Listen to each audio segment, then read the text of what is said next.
right, finished with number 14. Had a good Spiders Day today. Jerry got to see it all today. First, after 14 days, just want to again thank you guys for all your support.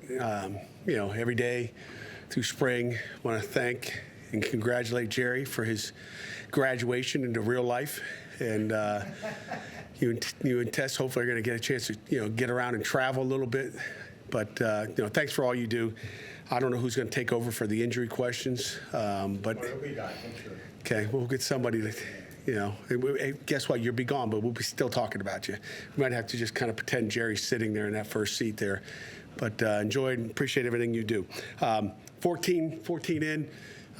You can just feel the energy out there as practice goes on. Again, Jerry saw it. The guys are fired up. They love this jersey scrimmage or whatever you want to call it, spring game. With drafted up. I mean, they just, after 14 days of going against each other, they're ready to do it against somebody else. I think it, gives us great energy going into number 15.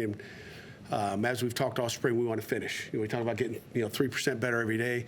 It's about finishing the spring right, getting number 15 in and looking sharp out there in all phases. So I'm looking forward to what they have. Questions? You mentioned the offense was running the ball a little bit this spring, maybe it was earlier in the spring, but how does the pass protection look? And are you able to tell when quarterbacks can't get hit? Yeah, quarterbacks don't get hit, but we're blowing the whistle on sacks. We'll do the same thing Saturday. If someone gets close, they have to get close. But we want to stay far enough away. But just tapping them on the butt, we'll give sacks that way. It's hard to tell, because all three are athletic. They're not just sitting in the pocket getting tagged. I mean, they're going to move around. So our defense saw a great dose of some scrambling that happens.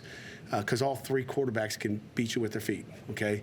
And shoot, David Lynch, I should say four. David Lynch can beat you with his feet as well. So, all of them are athletic and can throw on the run. So that's a benefit to us. It helps our defense with, having that athletic quarterback. So, we'll see what it looks like on Saturday.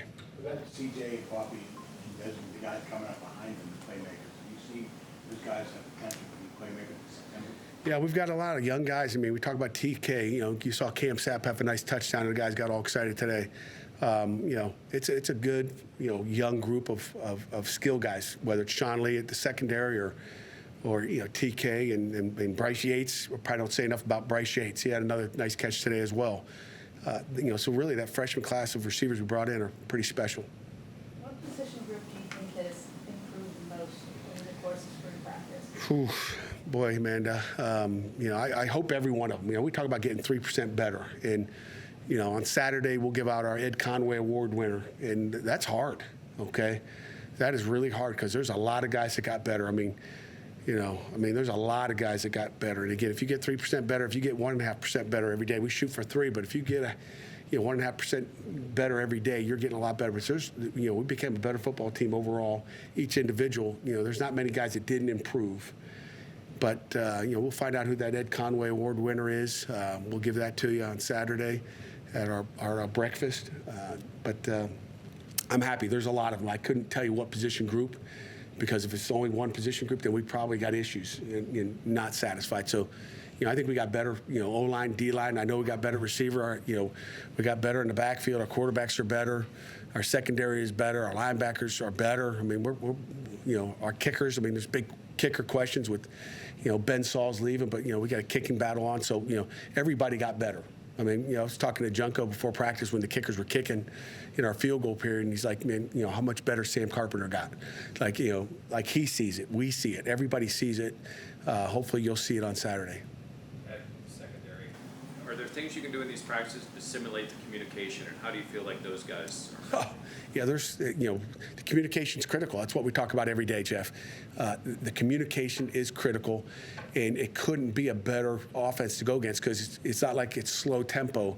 You got to communicate fast. You better know what you're seeing formationally, splits, the whole deal. So that is talked about every single. That's what we do. That's our defense. We're trying to put our kids in position to make plays, and the check system that we have back there is number one. You can be athletic, you can run, but if you can't communicate, put everybody on the same page, then you got issues. So, again, part of the 3% better, athletically, technically, and mentally.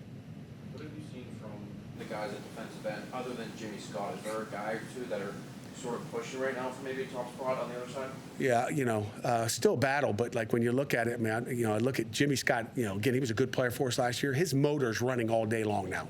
Like there was some ups and downs with him, but like he's become a complete player, which is what we want to do. You talk about getting 3% better every day. I think Jimmy has. He's gotten, better mentally and physically and technically. So, I'm excited about him. The other guys, obviously, there's a lot of competition, but I would say, and Blaine didn't get every practice in. He's done some nice things, and we'll see what he's got on Saturday. Looking forward to him being healthy out there again, just with the same little thing he had coming in. We didn't want to get him any worse. But Jaden Moore has really done a nice job. I mean, he's a guy that coming from a different defense, picking up the notebook, and what we do. He's been impressive. Yesterday, Joey Zielinski's been good too. I mean, Nate Temple's an old man. He's not as old as you, Jerry, but nobody. But he's done a good job coming back from that injury, and I still don't think he's 100%. I talked about some guys just it takes a while to get back and change in direction. I talked about Eli the other day. Like there's some guys that are coming off injuries that still won't be where they are going to be. Noticed yesterday Keith Gouvet as a center. It seemed like he had been a guard. Producer, I know Coretta got hurt. Do you still see him as a guard long term? Is that an injury question? No, it's a The torch has been passed. Again, we've been working center quarterback exchange. Maybe some of you guys have watched down there, and we start off with with Ryan, and obviously Cooper. Lyndon Cooper's had a great spring. He's become a leader on offense. Coop has really loved where he's at. But when Coretta went down on the scrimmage, Coach Darvo said, "Hey, Keith, you're in next," because he was the one didn't get any snaps at center. But last Friday night, sudden change. Coach called him out, said, "Keith, you're up," and he's like, "Oh." He looked like he had he's a mummy. He had so much tape on his right hand, so he had to get that glove off and all the tape off his hand so he could go and snap. And he did a great job. I mean, you talk about having to work another situation, and he it's like he played center before. I mean, again, it's that communication up front. When you're a guard, you kind of know what the center does, but it was a blessing that we were able to work those center quarterback shotgun snaps or under center snaps, whatever we're doing, to the point where we could be efficient when he came in. So it was impressive that he came in. So again, he'll move over and play that spot on Saturday for our football team, and he loves it. He's a football player. Is Kendall Stanley working primarily at guard, or is he still also working at kind of tackle? Kendall can do anything. He can play tackle. Again, we're always going to get our five best out there, but I see Kendall as a starter. I think he can play guard. I think he can play tackle. He's just learning. He loves football. He's intense. He's physical, and he'll do anything. He doesn't care. We put him at center. He can go play center too, probably. But right now we got him really working two spots. And anytime you get an injury in practice, whether it's spring or fall, it's like, how do you get your best five out there? And it's kind of practice for the fall as we move forward. Anything from the early and oldies just kind of really catch your eye with how they were able to pick stuff up? A lot of them, again, this has been a good class that's come in mid-year, whether it's the transfers or the freshmen. You guys have heard me talk about them. I mean, obviously those three offensive linemen that have come in have been really impressive. I mean, Percy, all the way to Keith and Stanley. So you look at those defensive ends, the newcomers there. We're happy with those. Rashawn Murray, a little bit banged up. I just saw him coming out of the indoor. Hopefully he's probable, as you saw from the depth chart yesterday. So he's like, I want to go. I don't know if the doctors are going to let me. I was like, well, hey, they're going to do what's best for you. It's not what's best for us. It's what's best for you. And but we're happy with him and. So we're good there. As far as the freshmen, talk about those receivers that we have in. It's easy to come in as a receiver, a running back, skill guy. It's a little harder for like a Juju Anderson, a defensive end. His body's still it doesn't look like some of those older guys that have been here in the past, for Juju. But like when you look at the skill guys, and Bryce Yates, we already talked about. TK, Kinsler looks really good. Cam Sapp looks really good. The running back Boosie, I think you guys will be impressed when you watch number 25 run. On Saturday. I mean, he's been really impressive. I think he was the first tailback off the board yesterday. So there's a lot of them. I'm probably missing somebody, but those guys stand out to me at those positions. I tell you what, Max Hunt. I haven't said enough about Max Hunt. For a young guy coming in, he had some injuries in high school. He's come in. He's been physical.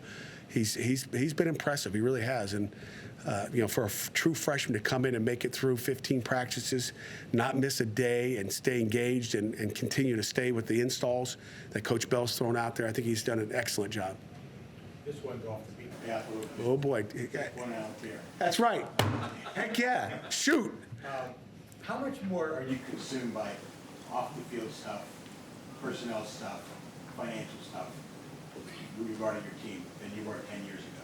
Well, I mean, it's part of it's part of the job now, okay? But like when we're in football, we'll be in football. Like I don't think about it, our players don't think about it. We think about football and doing what we need to do. But not now, but after Saturday? Yeah, after Saturday, we'll have those conversations. After Saturday, the house settlement not settled yet, but like all those things, again, I've got people to take care of that. I'm worried about being a football coach, making sure our offense is on the same page, defense is on the same page, making sure we're getting 3% better on special teams as well. We got a little kickoff drill for you, for field position on Saturday. Instead of just running, 11 guys down on a kickoff and having a regular kickoff, it'll be a one-on-one, okay? And if the kickoff team wins, running down, I think we'll send down 3 one-on-ones. So it'll be you versus Jerry. Okay, and Jerry will probably beat me, but based on who wins is where that that field position gets to. So without trying to have a bunch of guys, so it'll be a one-on-one isolation on kickoff return of who's going to block and who can cover the kick, and it's not necessarily who who makes the tackle, because with all that space, no one's going to make a tackle. I hope the returners can make a miss when there's one guy running down the field, but it's a matter of technique and doing it the right way and not getting a penalty with holding call or whatever. So it'll be a great opportunity after a touchdown or the opening kickoff. That's kind of how we'll start the game off.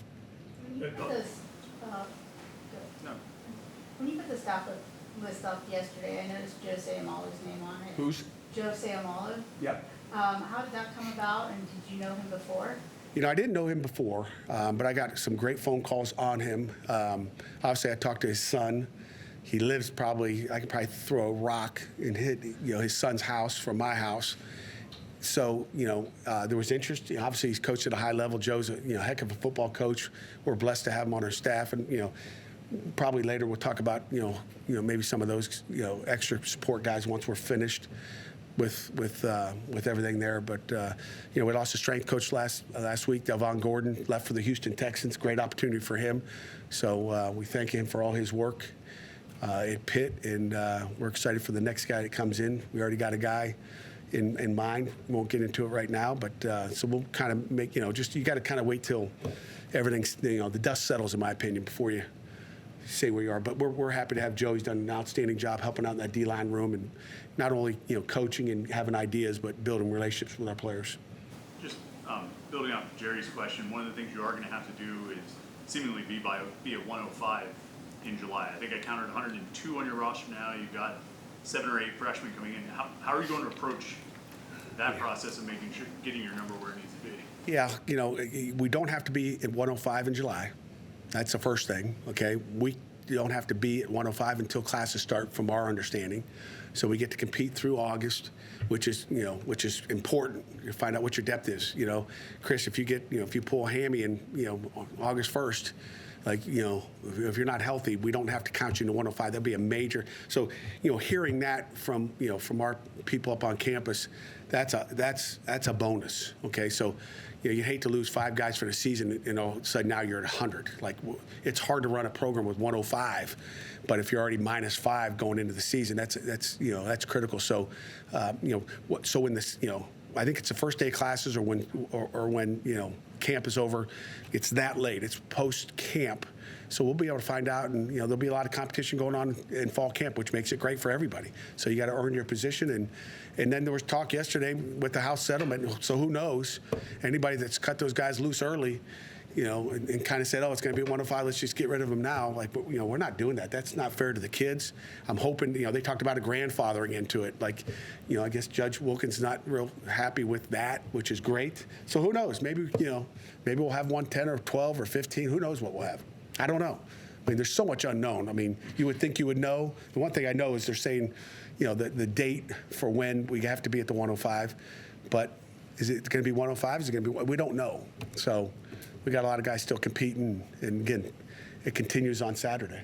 You like how your job has changed for you? I do. You like a challenge. I don't like to get stale. To me, if it's the same thing, it gets monotonous after a while.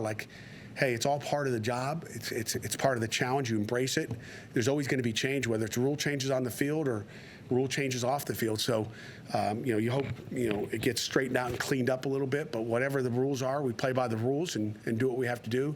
I got great support up on campus with, Chancellor and Coach Green up there. I mean, Alan's done a great job at helping us in whatever we need. Every turn we take, hopefully we get better. Do you have a prediction for Saturday? Ooh, I'd be in real trouble if I predicted. They'd be using it against me. So, it's like I told the offense, defense, I don't care who wins, okay? I want to have few unforced errors. I don't want to see guys jumping off sides. That's the bonus of having, the one offensive line and the two offensive line together.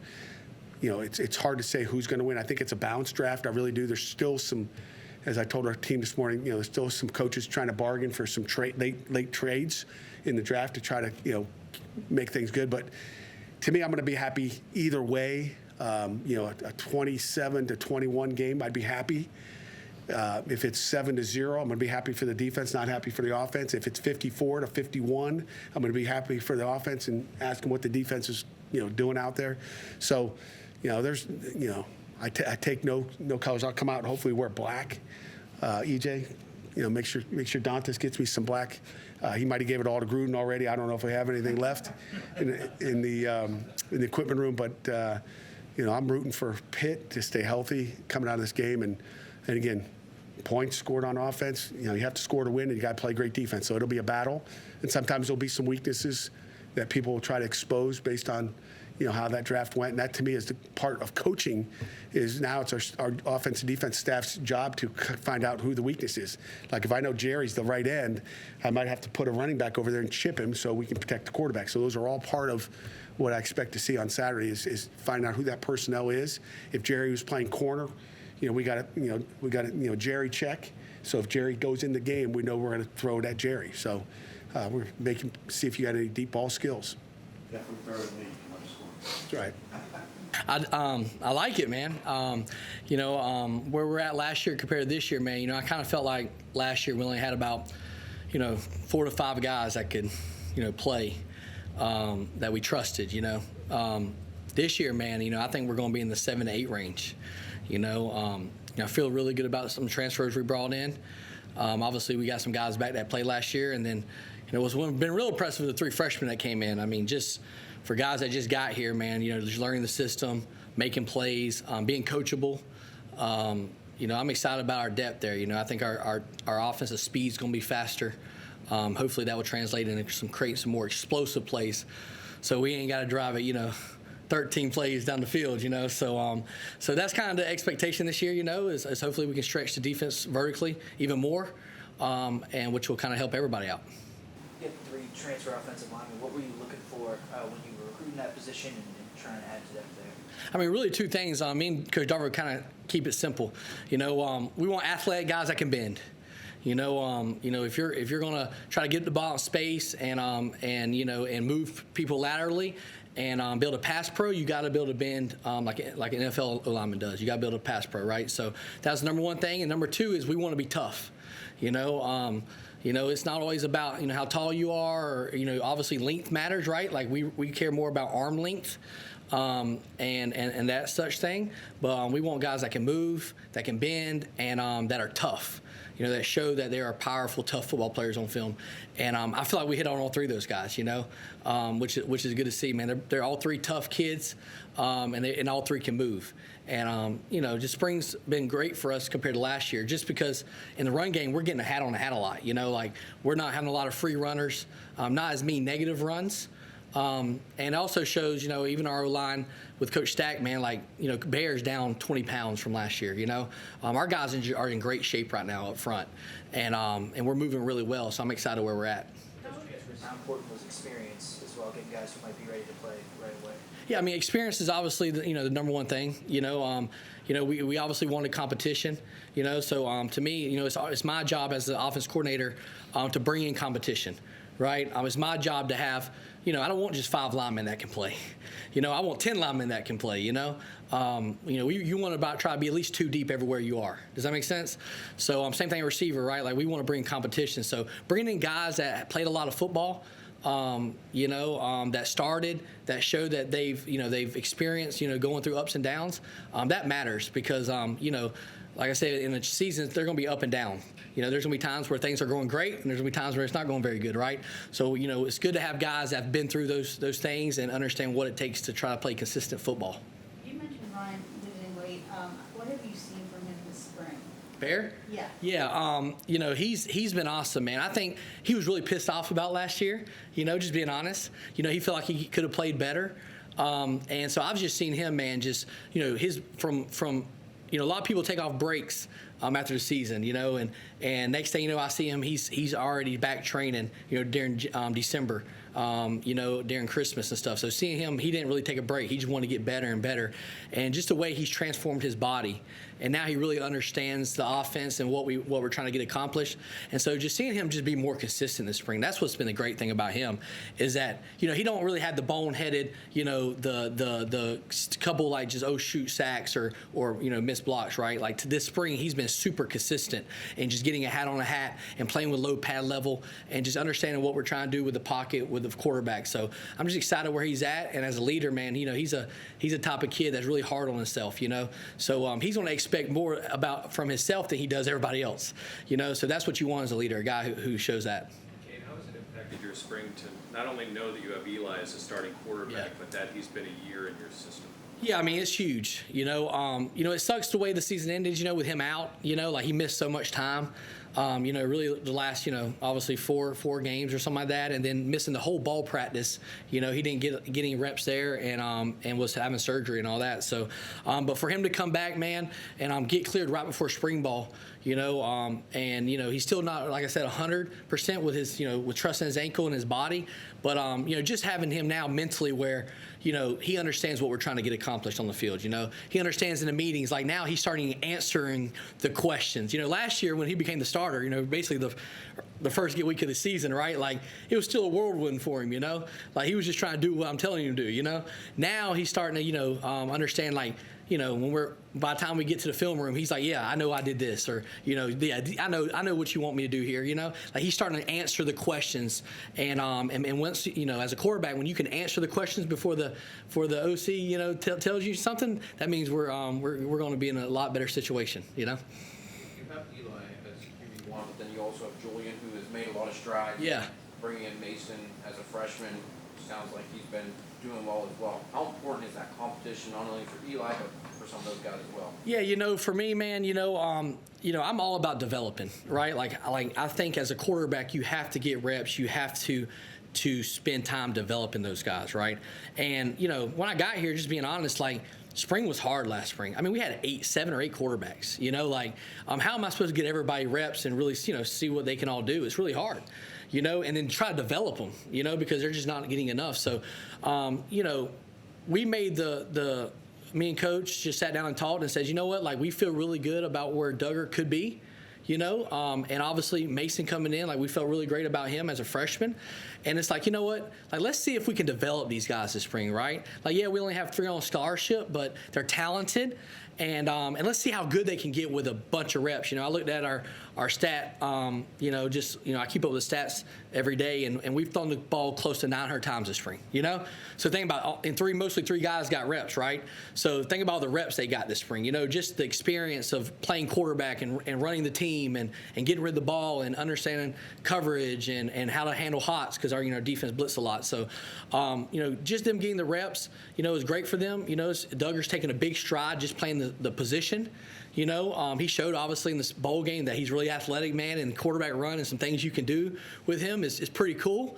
But you just, learning how to play the game of quarterback, learning how to lead, learning how to be consistent as a quarterback, he's made a huge stride. And obviously, Mason, for a young guy, I mean, he's very mature. He showed up from day one like a pro. I mean, I can't keep him out of my office. So that's a good thing, though, for a young guy. He's not coming here thinking that he's going to redshirt. Does that make sense? And when you got a young guy like that, man, it makes everybody better, because it's like, I got to even do more, because if he's a freshman doing that, right, like that's the expectation, So it's not doing the bare minimum at quarterback. I tell our kids, I tell them all the time in that room, it's not just, watching practice one day or watching the next day, are you up here at the office? Are you meeting with the receivers? Are you throwing after practice, right? We're not here just to do the bare minimum. minimum at quarterback, right? If you want to be a great quarterback and you want to take your game to another level, like you got to do more than everybody. You got to be the hardest working guy in the room, in the building, really. So I'm trying to, get that expectation and get them to understand that. That's been big this spring. Coach Narduzzi had mentioned that you might have packages for Julian. Yeah. Just how dynamic can he make this offense? Yeah, obviously, that's kind of game plan, right? And the great thing too is obviously Eli can run too, right? So it's not like you got to change up some of the run stuff that we do. But the great thing about it is that now you have teams that have to game plan for that, right? You now take some hits off Eli, right? So there's a lot of cool things you can do with getting him on the perimeter, letting him read people, and just do some different things that can help the running backs out or help the run game out, right? Like, obviously, we ran the ball a lot better early in the year. Well, you have Eli who can run the ball and do those things too. Does that make sense? So when you got a guy like that, man, there's some fun things that you can do. Could you diagram those plays for us up on the board? What's up? Could you diagram those Julian plays for us up on the board? Oh, yeah, I already got them in my head right now, So there's some cool things you can do. So I'm excited, man. It just makes you be more creative, And what it does is it shows that, we're creating depth. I think that's the biggest thing, right? Like, we don't – listen, me and my dad talk about this all the time, right? Like, who wants to just have one quarterback that can play? That don't make any sense to me. Why not, if we got 3 or 4 on scholarship, why can't they all be great players, And I feel like you got to have that, to create competition for kids to get better. And you want them to feel like that there's good players behind them, and they are going to push themselves. As you look back at last season, what are the points that stand out to you that you would point out and say, it was clicking? That was really what we wanted to do in terms of the tempo and how you were approaching it. When was it really working the way it's supposed to work? Yeah, I would say really the North Carolina game.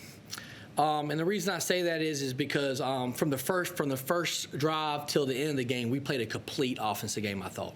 And what I mean by that is, obviously a good team and a team that had a lot of talent on the defense side of the ball up front. And but we just clicked. When it came to we were able to run the ball that game, we were able to throw the ball down the field, we were able to throw it and get the ball in our hands. So we just played really efficient football, and we were also able to play fast, right? And so that was the game that really okay, we got a chance here, right? And to make a run, and obviously we were super healthy then, and up front, man, that's the biggest thing, right? Like, you got to be able to control the line of scrimmage, and we got to be able to run the ball. Teams want to play too high and drop 8. Like, we got to be able to run the football at people. Like, that's what this offense is, right? Like, I tell people all the time, we want to be the best team in the country able to throw it on first down. Like, we do, because if we can throw the ball early, then, hey, it opens up the run game, right? Teams have to play more deep coverage, play more too high, right? And now we can run the football and gash people, right? Like, I'm going to be honest with you, and I don't want to run the ball in 2 yards of cloud dust. Like, I want people to be so scared that we're so good at throwing it that they're like, oh, we got to play deep, right? A little bit like SMU did, play deep. And then, hey, we got to go show that we can run the football at people. And we want to create big runs, And now it's like, okay, what do we do? How do we stop both? So we want to be great at doing both. So hopefully we can do that this year. Kate, who's stepping out as other options in tailback? Anyone really taking advantage? Yeah, we had a small room this spring. We had 2 obviously high school guys committed, and we kind of one of our other top guys that we had on our board came available late in the season that were from Louisville and decommitted from Louisville. So for us, it was like do we want to take a transfer? Or, hey, man, like, why not take a great high school player if we think he's great, a kid that we can develop and bring him in here. So we took 3 high school running backs, and they're all a little different, which is great, right? You got Boozy, who's, 5'9", over already 180-something pounds after getting here. He's going to be a 190, 200-pound kid who can fly. You got another one that's coming in that ran 10.5 who can run too. And then you got a bigger kid coming in who's close to 5'11", 109 pounds already, and he also ran 10.9. So, like, we got a bunch of different guys in that room now. But really this spring, the one, really 2 guys that, Jules obviously got hurt, so, haven't got to see him as much. And I thought he got a lot better reading the runs and understanding what we're trying to do, obviously a second year in the offense. But, Boozy's been done some pretty cool things, man. Like, he's had some big runs, some explosive runs, and I think he's just touching the surface, And really the walk-on that we moved the running back, Justin Cook, man, like, you're talking about a 3-down back kind of type kid. Like, he's a more rocked-up kid, a bigger kid right now, but he's done great in pass pro. He catches out of the backfield because he was like a kick returner, kind of slot receiver at the school he was at, and he showed some toughness, smart kid too. So, I'm excited about that room because I don't think at that position, just honesty, like, I think if you can play young, You know, like I don't like as a freshman. You know, I'm not scared to play young guys at that position. I think, you know, as long as you can come in and do what you're supposed to do, you know, running back's position is more of a field position, right? Like usually you're just really talented, you know. So, you know, I think that's a position where you can come in and play early as long as you get with Coach Lamar and learn what we're trying to do. You said during the offseason you kind of decided to stick with these 3 guys at quarterback. Yeah. Not bring anybody else in, just develop these guys. Yeah. But how much was that influenced by how Julian played in the bowl game, or was that something you were thinking even as soon as the regular season ended? Yeah, you know, for me, man, like, you know, obviously it had something to do with Julian, right? Because, like, you don't want to bring in a guy and it hurts him development, right? Just at this position, you know, like, I want people to understand I'm trying to invest in the quarterbacks, right? And we got to be honest with it. Let's just be honest, right? Like, only one quarterback can start. You know, it's the one position where it's like not a receiver where, you know, you can play 3 receivers, 4 receivers. You can go 4 wide, 5 wide, right? One guy really plays a lot of times, right? And so, you know, I want to develop those guys. And Coach Dews was on board with that. And, you know, and my biggest thing is, man, I'm not just going to bring in somebody in here just to bring somebody in. Right? Like I don't believe in that, you know, like if we go get somebody, if that ends up happening, right? Well, then to me, we believe in the kid, you know, like I'm not bringing anybody here just to take up a spot, you know. I want to make sure we do right by our kids here first, right? And if we're bringing somebody in, we're bringing somebody in to compete and make the room better. Right? Like we're bringing somebody that we believe that can help us, you know, and push those guys, right? And make them better. So for me, man, that's kind of what I believe in, you know. I don't want to waste time, you know, and hurt developing the players because, bam, you never know as a quarterback when you got to go in the game, right? And a lot of young guys aren't prepared to play because they don't get the reps, you know. And so, you know, I want to make sure we do that here.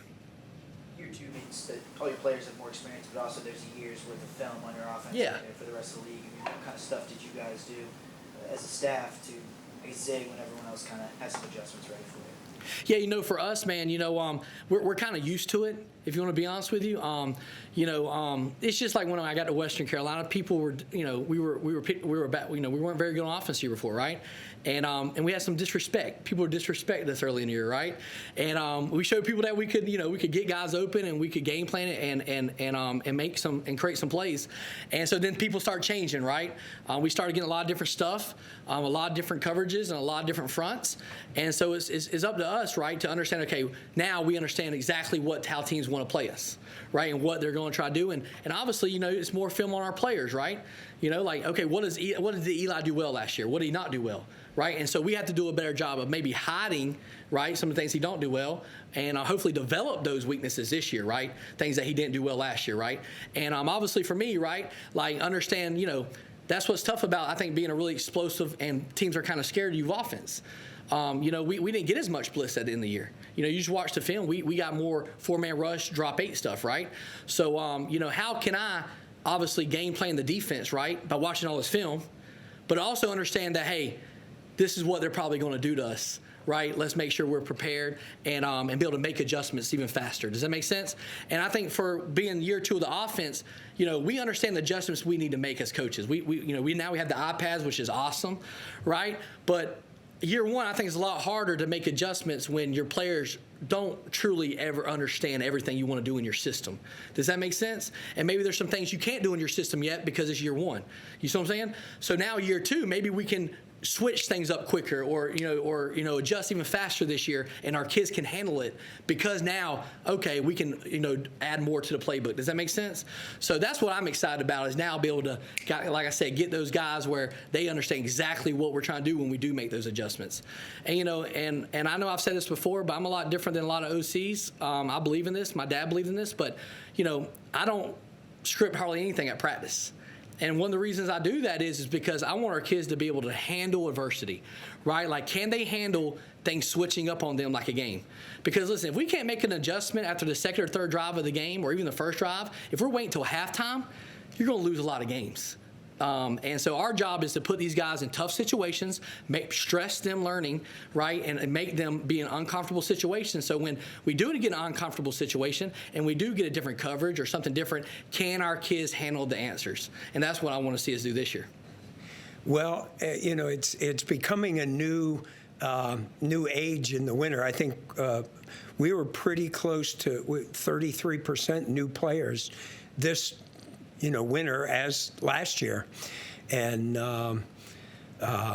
it's unique, quite frankly, to teach these kids to get to know each other and to come together as a group, trust each other. And I believe as a staff with Coach Narduzzi, some of the things that we've done, I believe we've been very successful. And I think as I watch these guys play, I don't know if you were out there for the whole practice, if any of you were, but I can see these guys having fun together, which is critical at their age. And, I think we've got some new pieces that we've added that have been beneficial to us. We have some experienced guys coming back at good positions, especially up the middle. I believe football is no different than baseball. You're better when you're better up the middle, pitcher, catcher, center field, second and shortstop, that type thing. And I believe we're really good up the middle. And so I'm really excited. I'm excited for the group as a whole. Is that 33% new guys just on defense or overall? Just on defense, yeah.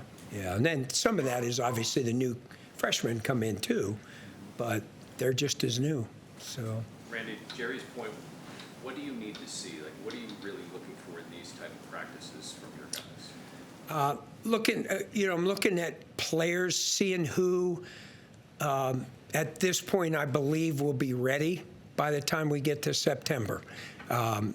We know Kyle Lewis is going to be ready and Javon and guys like that. But the new guys, who are the playmakers, and what their strengths and weaknesses are, because the beauty of our defense is we can tailor make our defense to who the playmakers are and change certain things based on the skill set of who we have. So the sooner we know who those guys are, the better it is for us to know what blitzes we're going to run and who's going to blitz and who's better in coverage and what coverage they're better at. Are they better in man? Are they better in zone?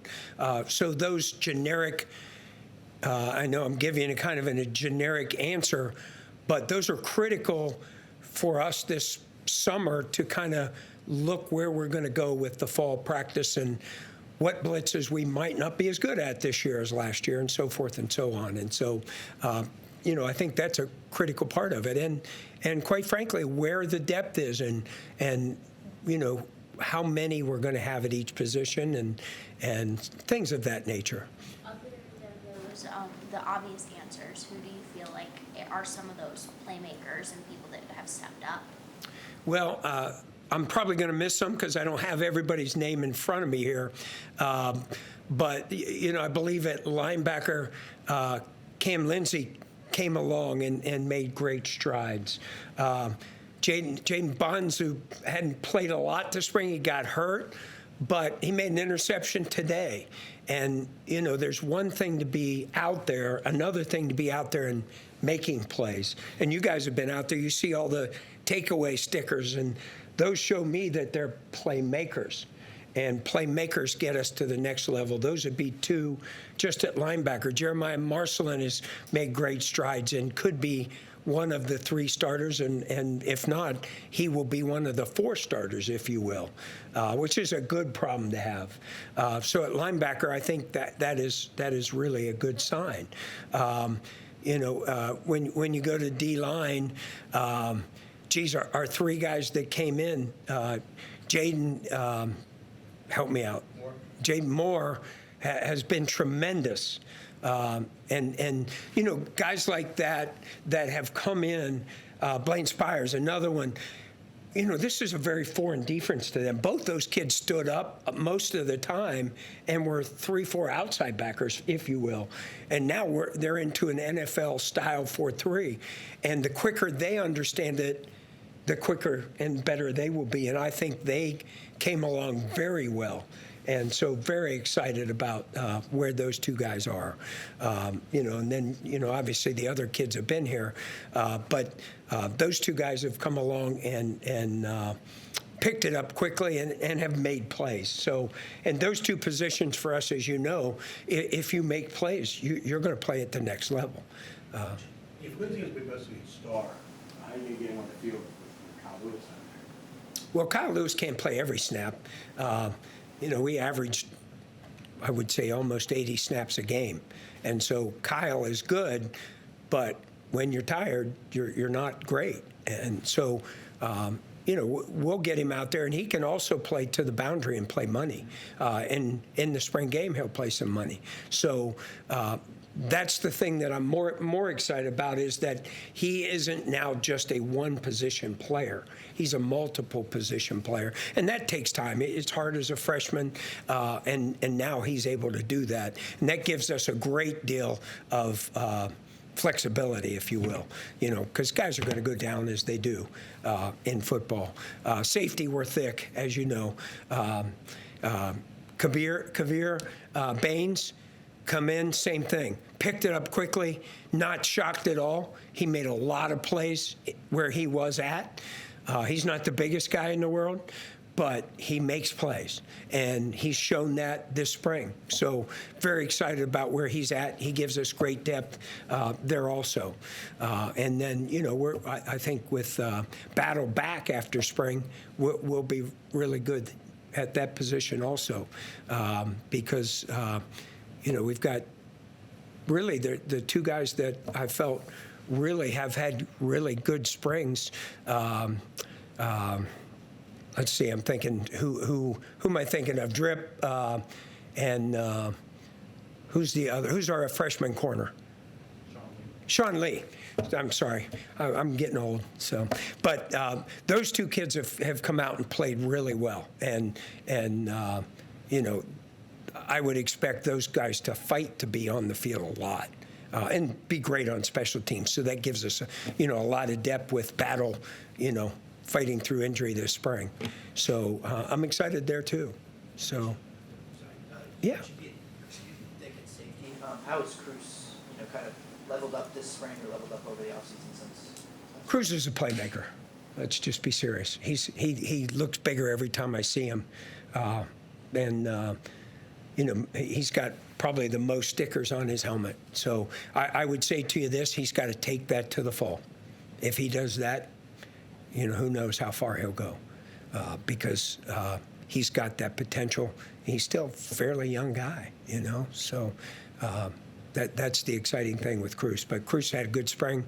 I think he's even more knowledgeable about the defense, because those two guys at safety are our captains as far as quarterbacks. They make all the calls, and again, there's another position, safety. If you excel at safety at Pitt, you're going to play in the NFL, and you guys know how far back we could go. We got 6 or 7 in the NFL right now, so I would expect those guys to be in those positions next year. Do you feel like your defense is forcing more turnovers than typical camps previously? Well, I hope so. We're really on their case about it. One thing that we found doing statistics, and it's not anything new, but turnovers are number one on being a good defense. Number two, we found, was big plays. When we did not give up a big play within a drive, they averaged, I believe, 0.5 points per drive. When we gave up a big play within a drive, it was almost 5.5, I believe, points per drive. So it's a huge difference. So we've really worked hard on getting the ball back, taking it away, and then eliminating the big play. And I believe those are two real critical ones. There's been a lot of talk just about the offense this spring being more consistent, a lot better communicating with each other, more on the same page. But what does that say about your defense being able to still be able to defend well against that? For sure. They're certainly a major challenge. Between the tempo and as multiple as they are and as deep as they are skill-wise, it's a real challenge, and it's made us better because they go fast. We have to communicate fast, and all it can do is help us in the fall in those situations. How important has Javon in being at safety the last couple of years with so many other moving parts in the secondary? How important is he even just the communication among Sure. the guys? Well, I think the best thing with Javon is he's been there long enough. As you get older and you've played a lot of snaps, the game slows down. And for Cruz, it's not quite to where Javon is yet because of that. And so he is a stabilizing factor back there. being calm, making calls, being able to control everything. And, I think he's on par with the Eric Hallett's, Hamlin's, you guys know who those guys are we've had in the past. And when those guys have been good, we've been good, as you guys know. And you mentioned your strength up the middle. Obviously, those linebackers made some incredible plays last year. How have they taken that experience, and you find them as hungry, and where areas you're really working with them? Yeah, well, I think the thing that we miss the most that we don't talk about are those defensive tackles. Fitz is a tremendous football player. Francis Brew, Nick James. We have some really good D tackles. I believe we're as good, if not better, than we've been for many years at defensive tackle. So those guys, you won't hear their name probably as much, but those guys are a critical part. And when I talk about up the middle, I'm definitely talking about those guys. And they're strong, they're big, they make plays, and they help the guys behind them make plays. So that will help the linebackers. Not that the linebackers aren't making plays. I think you said earlier you played about 80 snaps per game last season. Do you feel like as the season went on, guys like Kyle, some of the guys you were leaning on a lot, just wore down because of how much? Oh, it's possible. That's going to happen. And we had some injuries, too, so we had a few less guys. And, those guys play on special teams, too. So, you're playing 70, 80 snaps. And it's not always bad. I think we might have played 90 against Syracuse. Because when you run the ball in the end zone, you got to turn right around and play defense again. So I'm not upset about that, don't get me wrong. But it does wear you out at times. And that's why, when we talk about depth, that's why it's so critical to have guys, like you said, with Kyle Lewis. Kyle can't play every snap. And so we have to have great depth behind. And if you have a huge drop when Kyle comes off, that's where you have problems. And I don't think we'll have that.